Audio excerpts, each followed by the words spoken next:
오늘 이 시간 우리에게 주시는 하나님 말씀은 신약 성경 베드로전서 2장 말씀입니다.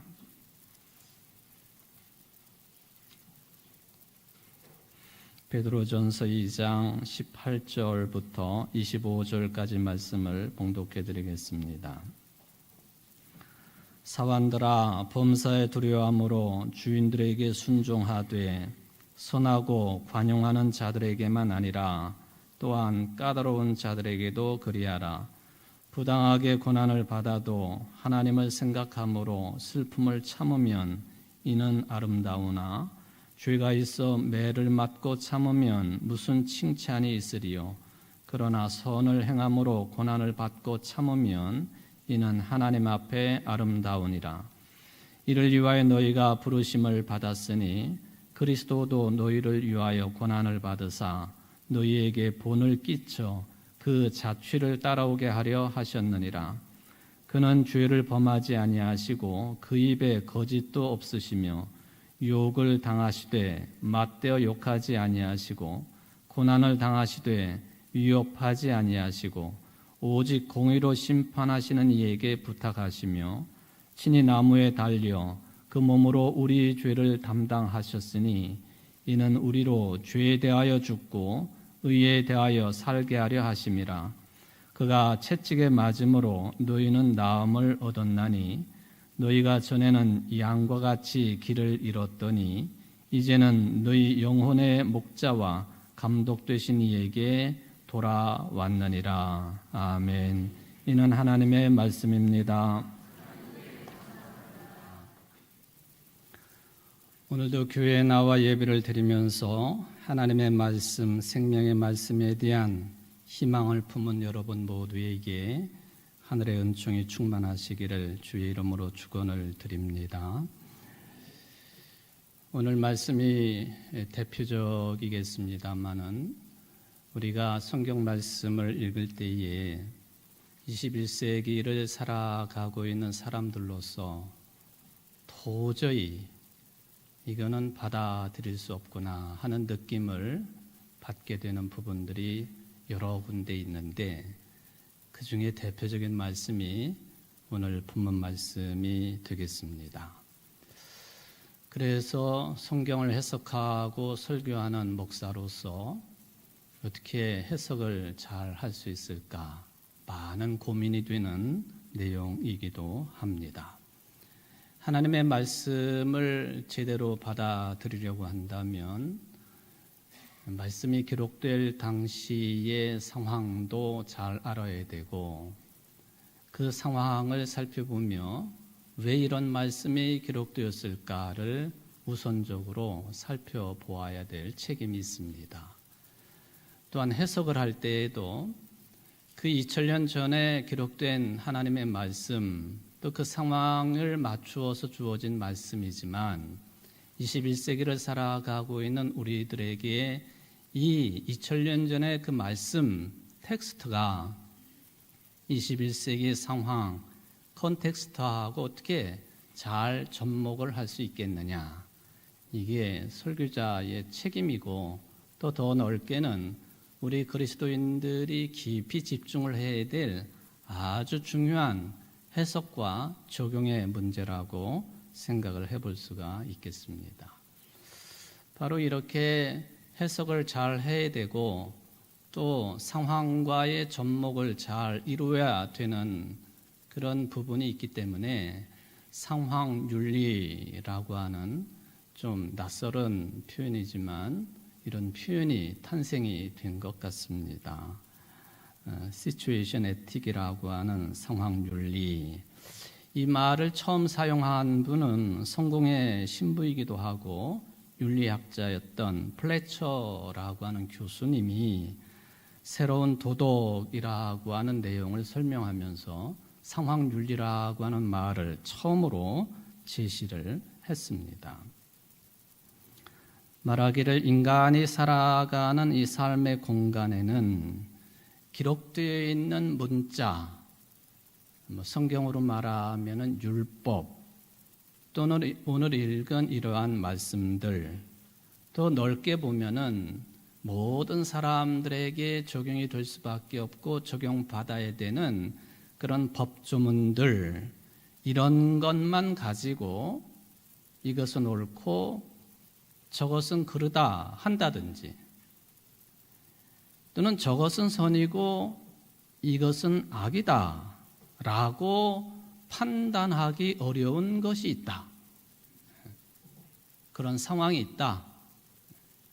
그래서 그것을 색깔로 표현해서 일종의 회색 지대가 존재하는 법이다 라고 플래처 교수는 이야기를 했습니다.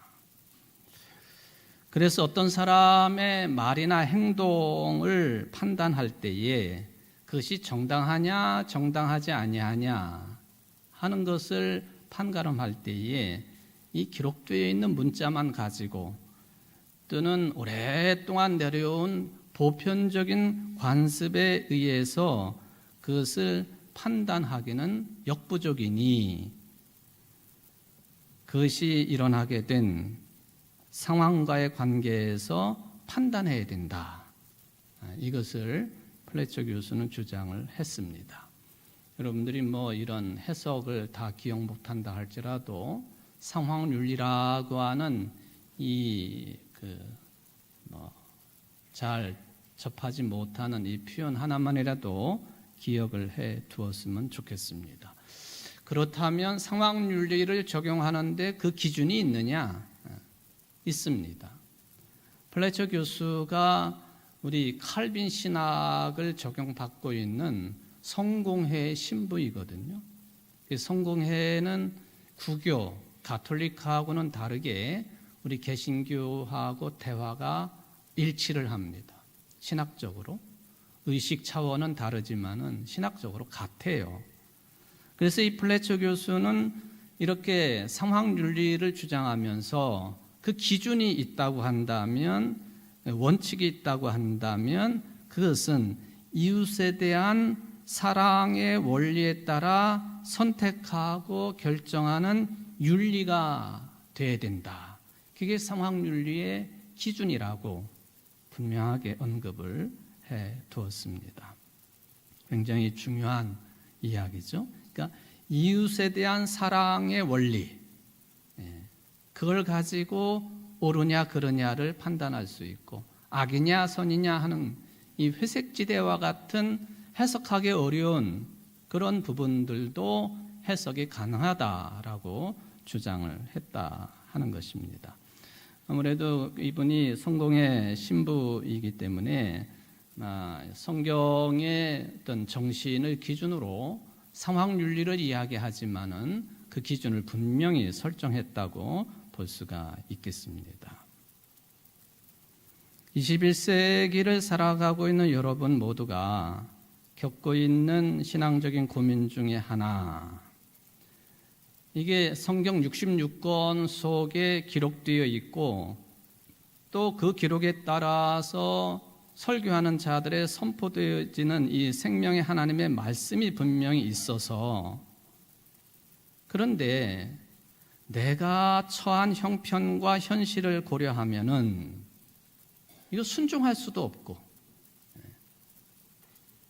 또 순종하지 않자니 명색이 신앙인인데, 그리스도인인데 내 형편과 처지에 맞지 않는다고 해가지고 순종하지 않자니 그거 참 찜찜하고 죄를 짓는 것 같고, 이게 저도 그렇고 여러분들의 솔직한 심정이라고 저는 생각을 해봅니다.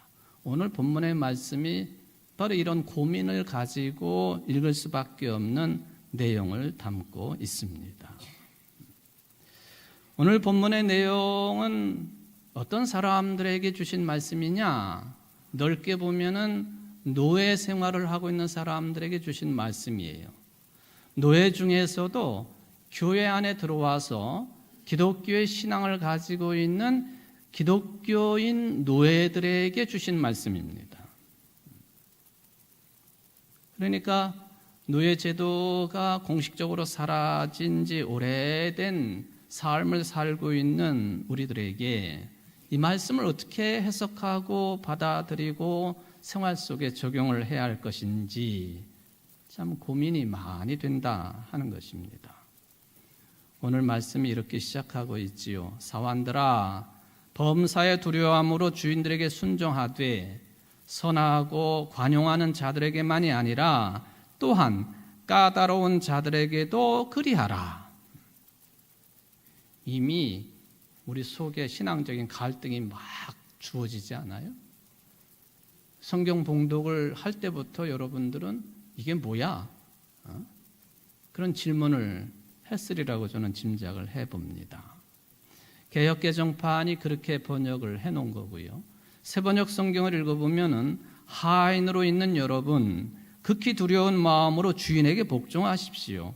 선량하고 너그러운 주인에게만 아니라 까다로운 주인에게도 그리하십시오. 공동번역은 하인으로 일하고 있는 사람은 주인에게 진정 두려운 마음으로 복종하십시오. 착하고 너그러운 주인에게뿐만 아니라 고약한 주인에게도 그렇게 하십시오. 가톨릭 성경은요, 하인 여러분, 진정 두려워하는 마음으로 주인에게 복종하십시오. 착하고 너그러운 주인뿐 아니라 못된 주인에게도 복종하십시오. 메시지 성경은요, 종으로 있는 여러분, 여러분의 주인에게 착한 종이 되십시오. 좋은 주인뿐만 아니라 못된 주인에게도 그렇게 하십시오. 지금이야 종도 없고 하인도 없고 노예도 없는 시대를 살고 있기 때문에 그것부터가 어색한 표현인데, 더 우리를 좀 황당하게 만드는 것은 주인 중에도 좋은 주인이 있는데 당연히 순종 복종할 것이고 아주 못되고 고약하고 까다로운 주인에게도 복종하라 했습니다. 그러니 이 말을 어떻게 솔직히 받아들일 수가 있겠습니까? 목사인 제가 여러분에게 만약에 이 문자대로 기록되어 있는 내용대로 그대로 실천하십시오. 그러면은 우리 교회 교인들은 그런 분들이 한 분도 안 계신 걸로 저는 믿습니다. 대놓고 목사 앞에서 목사가 그렇게 설교할 수 있습니까? 하고 따지는 분, 우리 교회는 없어요.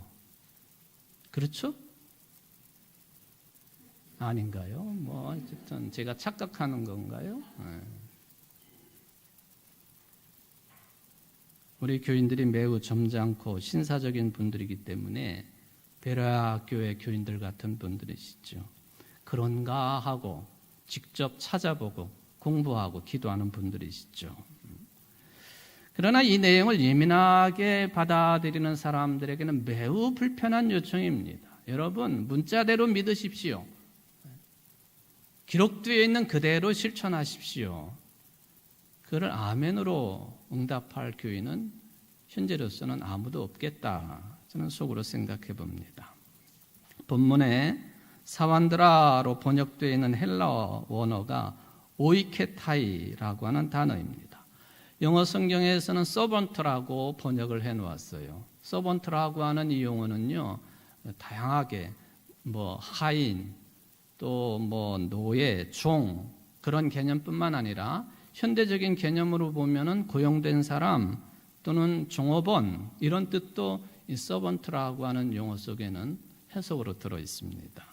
우리 성경에는 하인, 종, 그렇게 보통 번역을 했지요. 여기 새 번역, 또 가톨릭 번역, 공동 번역, 메시지 번역 다 종이나 하인으로, 개역개정판이 사환으로 번역을 해 놓았는데, 2000년 전에 노예제도가 공식적으로 인정되던 때를 생각해 보면은 종 또는 노예로 번역하는 것이 제일 합당하다고 저는 개인적으로 생각을 해 봅니다. 그렇다면 2000년 전쯤에는 어떤 사람들이 이런 노예로 살아갔을까? 이걸 좀 생각을 해둘 필요가 있습니다. 첫 번째로, 집안 형편이 어려워져 가지고 망하게 되었다든지, 또는 농사를 지었어도 가뭄으로 수확이 하나도 없었다든지, 그러면은 이웃에게 또 넉넉한 사람들에게 돈을 빌리거나 또는 뭐 곡식을 빌리거나 가축을 빌리거나 하지 않겠습니까? 성서적인 배경으로 볼 때 그렇게 표현할 수 있습니다. 그런데 돈을 빌렸지만은 형편이 나아지질 않아요. 돈을 갚을 길이 없어요. 그렇게 될 때에 예수님 당시에도 이 한 집안의 남성 가장은 절대적인 힘을 가지고 있었습니다. 부인이라도 또 자식이라도 이게 한 인격체가 아니고 물건처럼 취급할 수 있었습니다. 그래서 다른 집에서 돈을 빌렸는데 오랜 시간이 걸려도 돈을 갚지 못하면은 자기 부인도 자식들도 그 집에 팔아 넘겨요. 판다기보다도 돈으로 갚는 대신에 노동력으로 넘겨버리는 거예요. 그게 노예가 되는 거죠. 종이 되는 것이죠. 지금으로 보면 매우 안타까운 일들이지만은 그때에는 그렇게 했다 하는 것이죠. 어떤 사람들이 노예가 될 수 있겠느냐 할 때의 한 경우입니다. 또 한 경우는 전쟁의 경우입니다.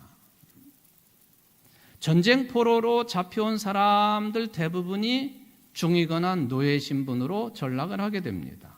아무리 본국에서 높은 신분, 지위를 가지고 있었던 사람이라 할지라도 이 부리는 나라가, 전쟁에 승리한 나라가 노예로 부리면 노예가 될 뿐이에요. 로마 제국을 생각해 보죠. 왜냐하면 오늘 말씀의 배경이 로마 제국이기 때문에 그렇죠. 로마 제국은 수많은 땅을 전쟁을 통해서 차지하지 않습니까? 지배하는 나라 사람들을 포로로 끌고 와서 로마가 어마어마한 건축을 하지 않습니까? 건축물을 세운다거나 또는 지금도 유명한 로마의 국도 1호 아피아 가도라고 하는 그런 도로를 닦을 때 다 이런 노예들을 동원해 가지고 공사를 진행하는 거예요. 로마 시민권을 가지고 있는 자유민들은 이런 데 활용하지 않습니다. 사도 바울도 본인이 로마의 시민권을 가지고 있다고 자랑하지 않았습니까? 자랑할 만한 지위예요. 노예들이나 콜로세움을 세우든지 무슨 전차 경기장을 만들든지 도로를 닦는다든지 또는 로마의 그 높은 수로를 만든다든지 할 때 다 이 노예들이 동원이 된다 하는 것입니다. 구약 성경에도 보면은 그런 역사적인 배경을 찾을 수 있죠. 이스라엘 남북으로 분단이 되어서 북쪽 이스라엘이 아시리아의 멸망을 당합니다. 멸망당하고 북쪽 이스라엘 백성들이 포로로 끌려가서 뭐가 됐겠어요? 노예 생활이죠. 남동 유다는 그 뒤에 몇백 년 뒤에 바벨론에 의해서 멸망을 당하죠. 대부분이 포로로 끌려갔다고 되어 있습니다. 물론 그 중에는 고위직도 있었고 많이 배운 사람들도 있어서 나중에 보면은 다니엘 같은 사람들은 고위직에 오르기도 했지만 대부분의 끌려간 사람들은 노예 신분입니다. 그렇게 해석을 할 수밖에 없는 것이죠. 여러분, 지금도 아프리카는 전 세계적으로 가난한 나라들이 모여있는 땅이지 않습니까? 근데 아프리카를 지금도 서구 열강이 지배하는 국가가 있기는 하지만 많이들 해방이 되었죠. 그런데 이 아프리카를 지배했던 서구 열강들, 그 원주민들을 노예로 팔아 넘기는 일을 했지 않습니까? 그런데 그 서구 열강들이 다 기독교 국가였어요. 말하자면 다 그리스도인들이 그 짓거리를 했다는 이야기예요. 미국의 남북전쟁을 생각해 보십시오. 북쪽과 남쪽이 전쟁을 벌였어요. 결국에는 지금 미국이라고 하는 초강대국이 탄생을 했습니다만은 남북전쟁 당시에 남쪽은 주로 이 목화 재배를 많이 했지요. 저는 모카 재배하는 모습을 직접 보지는 못했지만 일일이 다 손으로 그것을 따고 그걸 다 해야 되지 않습니까? 그러니까 많은 노동력이 필요해요. 당연히 아프리카에서 넘어온 노예들이 그 일을 주로 담당을 합니다. 그런데 여러분 놀랍게도요, 미국의 남부 지역은 지금도 상황이 비슷하지만 미국에서도 가장 보수적인 기독교단들이 지배하는 곳입니다. 이게 무슨 말이냐? 한 인격체인 사람들을 종으로 부리고 노예로 부리고 하는 것을 당연한 것으로 용인하고 받아들이고 떵떵거리며 살았다, 그런 뜻입니다. 지금도 아프리카의 여러 곳에 이런 노예 무역의 흔적이 남아 있는데 그 중에서도 인도양을 이렇게 대하고 있는 탄자니아라고 하는 나라를 가보면 요즘에 우리나라 신혼부부들이 이 지역을 신혼여행 가는 분들도 계시더라고요. 참 용감한 분들이라고 생각을 하는데 이 탄자니아에서도 잔지바르라고 하는 곳이 있어요. 잔지바르라고 하는 곳이 여러 가지로 유명한데 얼마 전에 그 방영이 되었던 영화 가운데 보헤미안 랩소디라고 하는 영화가 있지요. 그 영화는 영국의 락 그룹인 그 퀸이라고 하는 그룹의 리드싱어인 그 이름이 뭐예요? 프레디 머큐리라고 하는 그 사람이 주인공이에요. 원래 그 가수가 직접 나온 건 아니지만 어떻게 분장을 잘했던지 이빨이 튀어나온 것까지 똑같이 만들어 놨더라고요. 이 프레디 머큐리라고 하는 사람이 주인공인 그 영화, 여기 이제 보헤미안 랩소디가 유명하지요.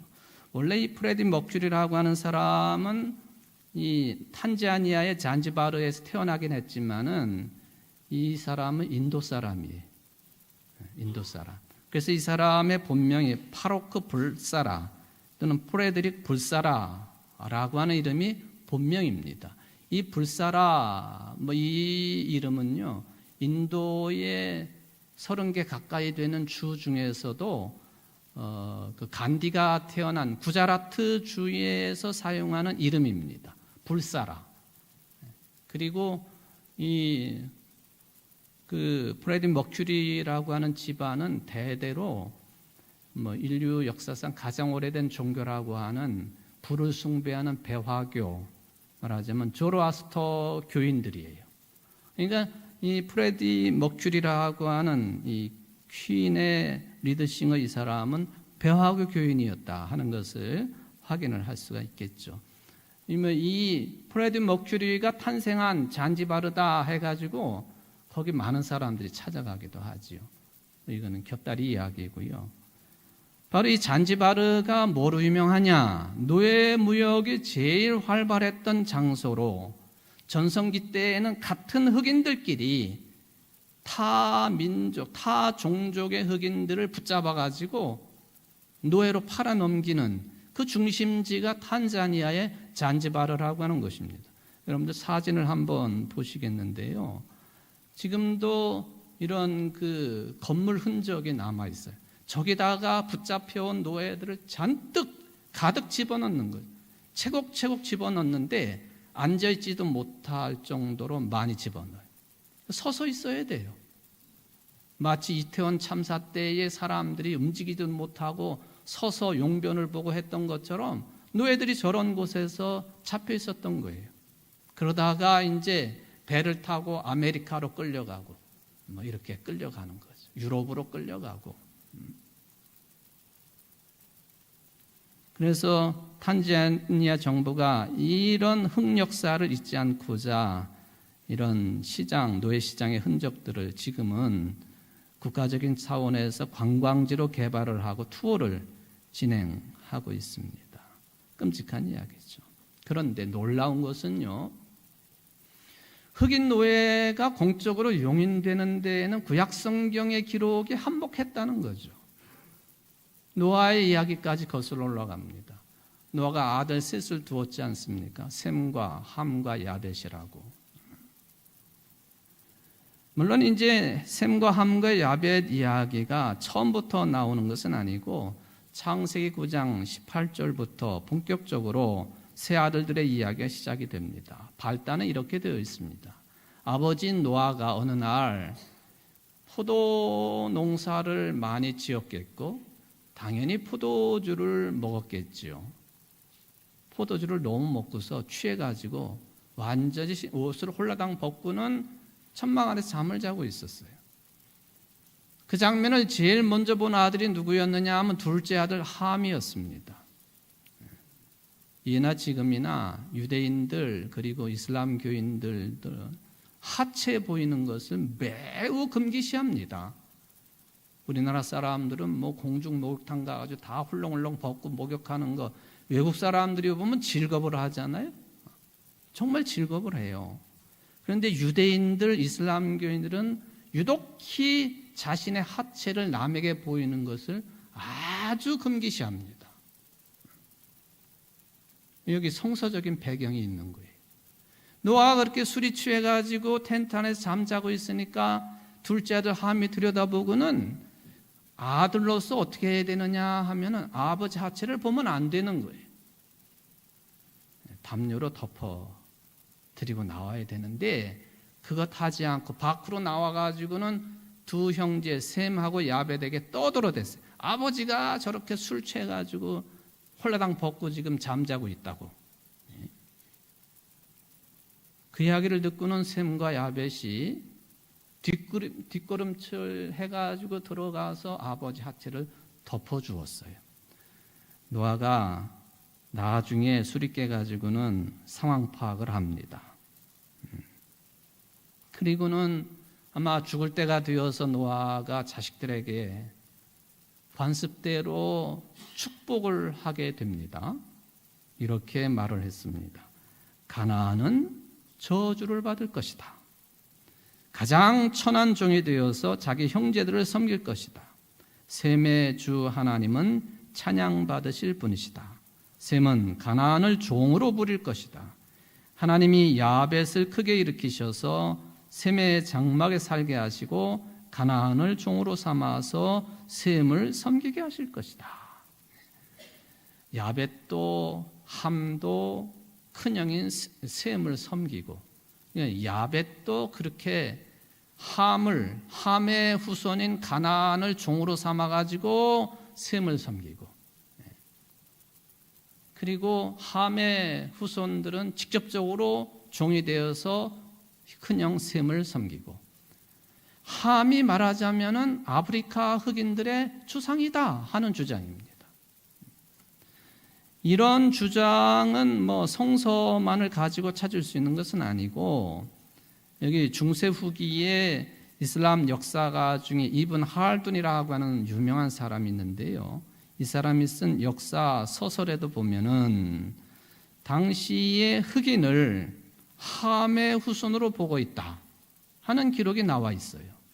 그러니까 기독교적인 주장뿐만 아니라 무슬림의 주장에서도 함은 흑인들의 조상이 되었다 하는 기록이 남아있다라고 하는 그런 이야기가 되겠습니다.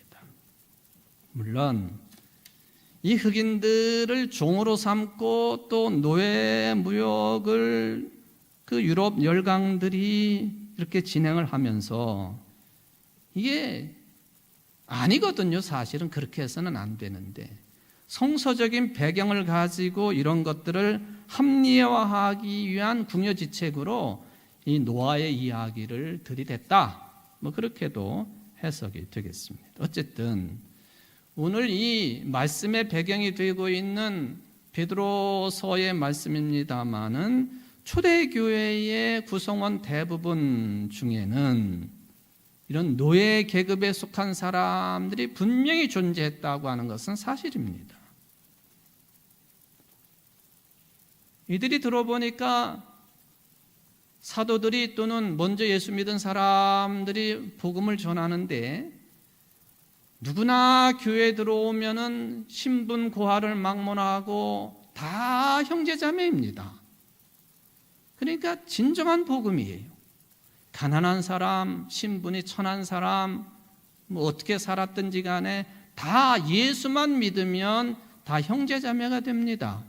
교회 안에는 신분의 고하가 없습니다. 신분의 귀천이 없습니다. 직업의 귀천이 없습니다. 그들에게는 진정한 복음으로 들린 거죠. 그러니까 교회로 밀려 들어왔습니다. 그런데 현실은 그렇지 않았습니다. 교회 안에 들어오면 그래도 설교도 그렇고 공동 식사를 할 때도 물론 문제가 없는 건 아니었지만 그래도 서로 어울려가지고 형제 자매로 그렇게 웃고 또 찬송하고 성만찬을 나누고 했습니다. 그런데 교회 밖을 나서면 여전히 노예예요. 불평등합니다.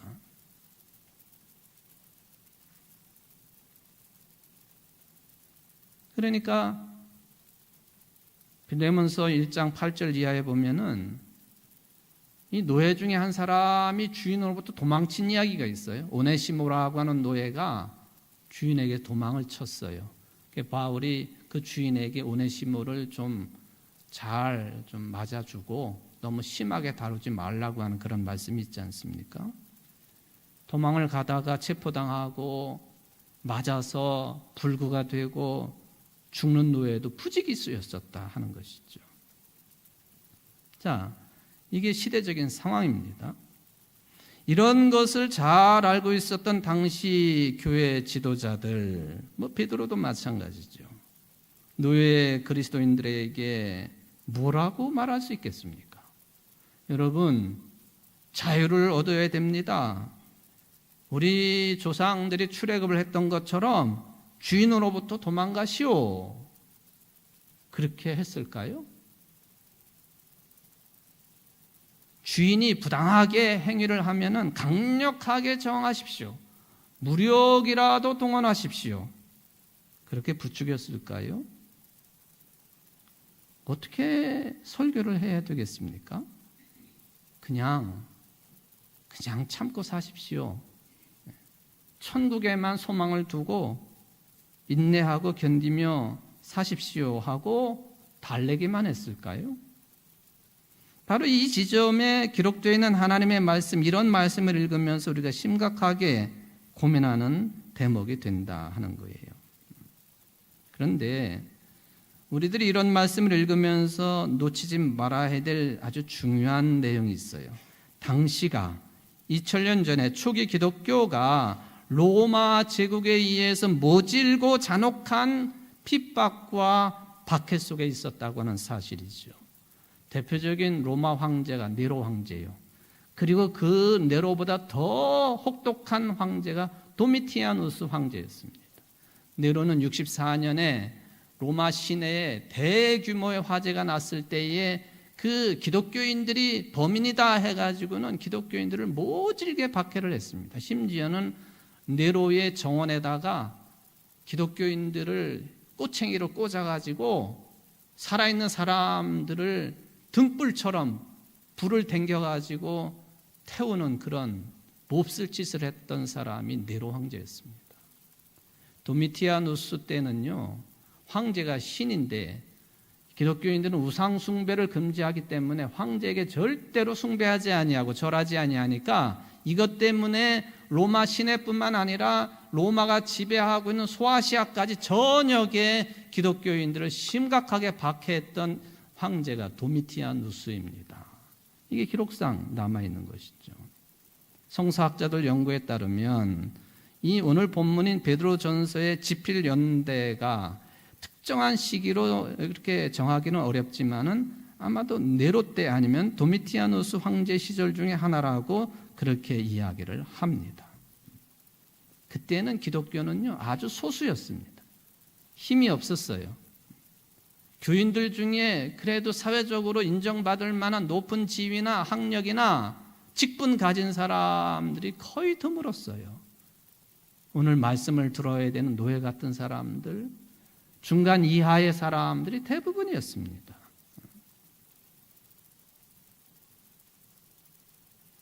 그래도 오늘날 살고 있는 우리들이 이 말씀을 읽을 때 뭔가 불편해요. 왜냐하면 베드로가 노골적으로 주인들에게 순종하라고 하지 않습니까? 그것도 좋은 주인뿐만 아니라 까다로운 주인, 못된 주인, 잘못하고 있는 주인들에게도 순종하라고 하는 말을 하니까 불편해요. 부당한 대우를 받아도 인내하라고 말을 합니다.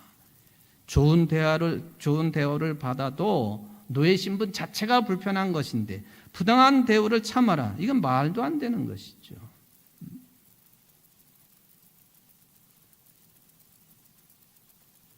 지금 제가 베드로처럼 설교를 한다면 이건희 목사 저거 어떻게 된 거 아닌가 생각하겠죠. 악덕 기업가가 어떤 행패를 부려도 정하지 말고 참으라. 맡은 일에만 열심히 해라. 그렇다면 어떻게 되겠습니까? 그것이 그리스도인의 마땅한 태도라고 하면 어떻게 되겠습니까? 직장의 상사가 말도 안 되는 요구를 할 때 아무 소리 말고 따라야 한다고 하거나 하면은 그 어떻게 되겠습니까? 우리 한국의 직장, 기업 문화 아직도 후진적이죠. 무조건 따라야 되는 것 아닙니까? 요즘에 MZ세대야 조금 다른 문화를 가지고 있기는 하지만 한심한 모습이 한둘이 아니지요. 최근에 문제가 되고 있는 것처럼 지난번 경상도 지역의 홍수로 인해서 해병대 병사가 맨몸으로 물에 들어갔다가 구조하러 들어갔다가 본인이 실종 사망하지 않았습니까? 이 문제의 원인을 따지고 책임 소재를 밝히는 중에 조사단장이 항명을 했다고 해가지고 직위해제를 했습니다.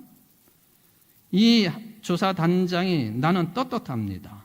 당당하게 언론 앞에 서서 성명서를 낭독했습니다.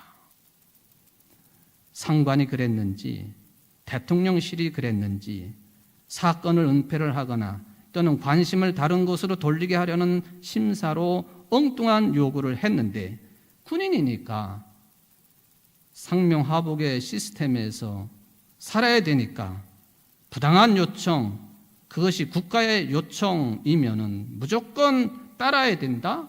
제가 만약에 그렇게 설교한다면 여러분 어떤 생각이 들겠습니까? 집안에서 아주 잔소리가 심하고 폭력을 휘두르고 그리고 무조건 화를 내는 남편에게 그저 말대꾸하지 말고 잔소리하지 말고 참고 견디는 게 그리스도인으로서 아내의 바람직한 태도라고 제가 설교한다면 여러분 어떻게 하시겠어요? 왜 베드로는 이렇게 말도 안 되는 소리를 했을까요?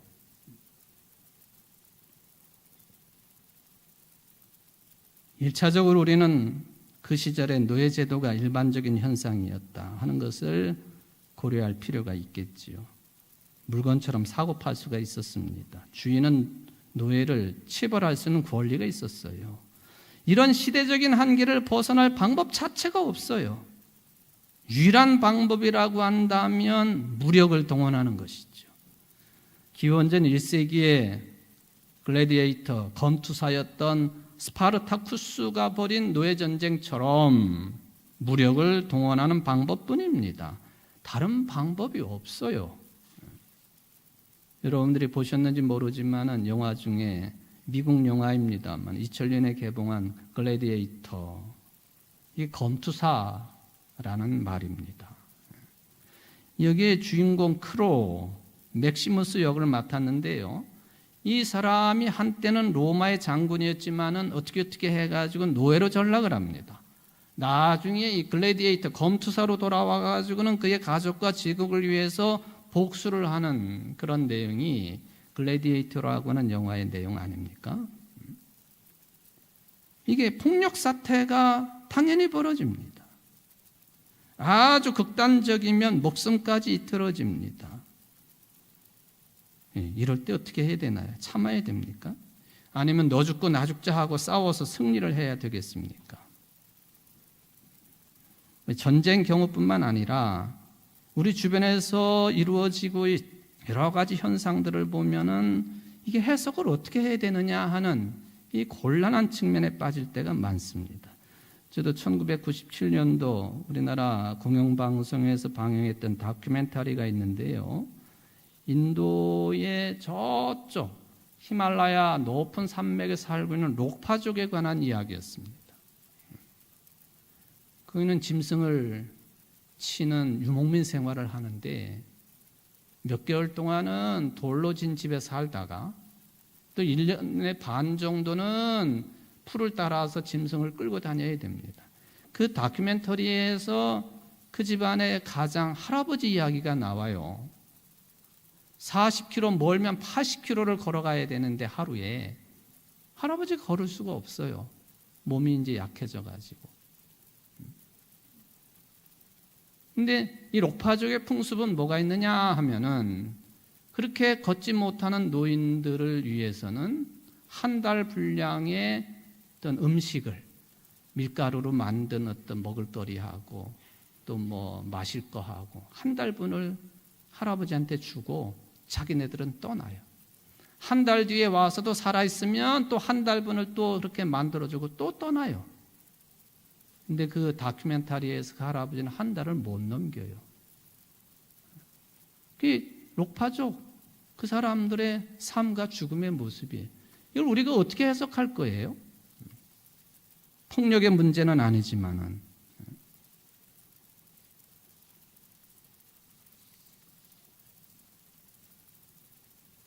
저는 오늘 본문 말씀을 보면서 중요한 것은 힘을 두려워하거나 적당하게 타협해라 그런 말을 할 수는 없습니다. 여러분들의 삶에서 가장 중요한 것은 정말로 생명처럼 소중한 것은 놓치지 말아야 된다 하는 말입니다. 세상에서 벌어지고 있는 옳고 그름의 문제, 시시비비를 가리는 문제 때문에 생명처럼 여겨야 되는 그 내용을 그 끈을 우리는 절대로 놓쳐서는 안 된다. 그런 지혜로운 그리스도인들이 되어야 된다. 이거를 말씀드릴 수가 있겠습니다. 예를 들면 한 집안에서 부부가 생활을 하다 보면은 자존심 때문에 싸우고 말다툼을 하게 되어 있죠. 그런데 그는 싸움 때문에 자식들에게도 피해를 주겠지만은 부부 싸움 때문에 그 자존심 때문에 신앙을 잃는다든지 기도 생활이나 찬송 생활을 잃어버린다고 한다면 상대방을 굴복시켰던 늘 그게 무슨 의미가 있겠느냐 하는 거예요. 이게 오늘 본문에서 배워야 되는 중요한 내용이에요. 문제는 우리가 여러분들이 세상 살면서 정말로 놓치지 말아야 될 것은 무엇인지 깨닫고 알고 있고 그것을 잡고 있느냐? 그게 문제가 되겠습니다. 그럼 베드로가 그런 차원에서 예수님의 고난에 관한 이야기를 여기서 해주고 있는 것 아닙니까? 예수님 모욕을 당하셨지만 모욕으로 갚지 않으시고 고난을 당하셨지만 위협하지 않으시고 정의롭게 심판하시는 이에게 다 맡기신 분이시다.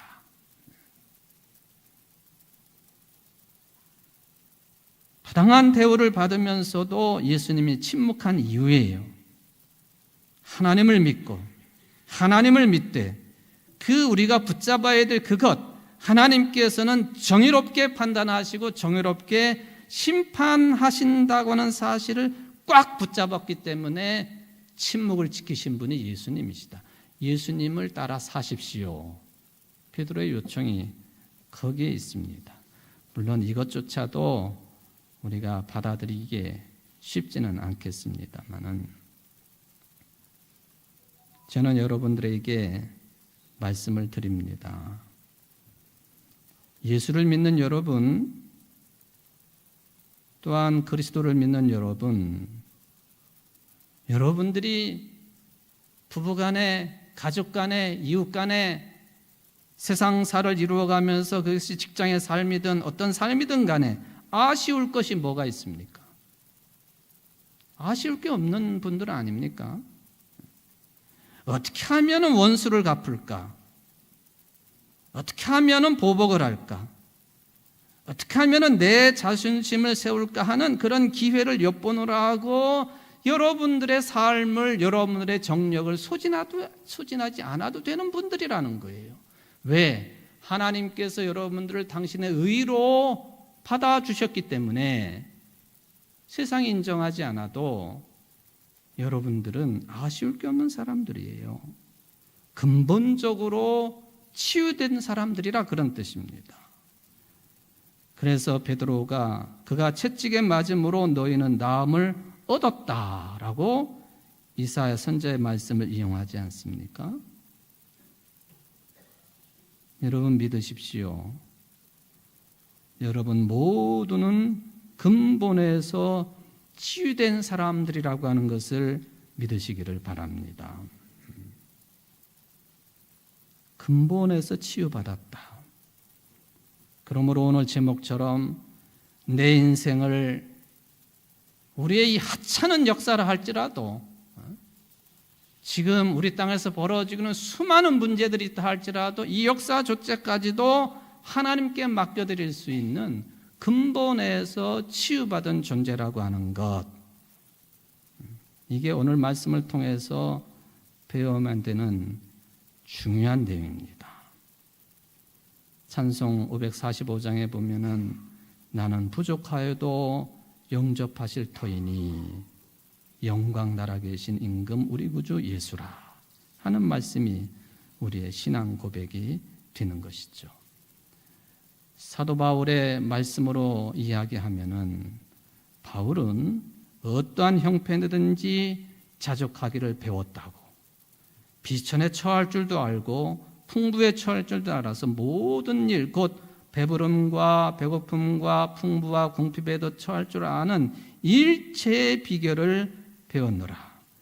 내게 능력 주시는 자 안에서 내가 모든 것을 할 수 있느니라. 나의 하나님이 그리스도 예수 안에서 영광 가운데 그 풍성한 대로 너희 모든 쓸 것을 채우시리라. 하나님 곧 우리 아버지께 세세 무궁하도록 영광을 돌릴지어다. 아멘. 그 고백이 오늘 예배드리고 있는 여러분들의 고백 되시기를 주의 이름으로 축원을 드립니다. 자비로우신 하나님 아버지 감사드립니다. 오늘도 우리는 부족한 모습으로 그래도 우리의 인생을, 우리나라의 역사를, 민족의 역사를, 피조물의 역사를 하나님께 맡기는 믿음을 가지고 예배를 드립니다. 하나님께서 바로 잡아 주시도록 우리가 판단하지 아니하고 맡겨 드리겠습니다. 우리로 하여금 주님께서 친히 사셨던 삶을 잘 살아감으로 세세 영원 무궁토록 하나님께만 영광 돌리기에 부족함이 없는 실천하는 그리스도인들이 다 될 수 있도록 축복하여 주옵소서. 예수님의 이름으로 간절히 기도합나이다. 아멘.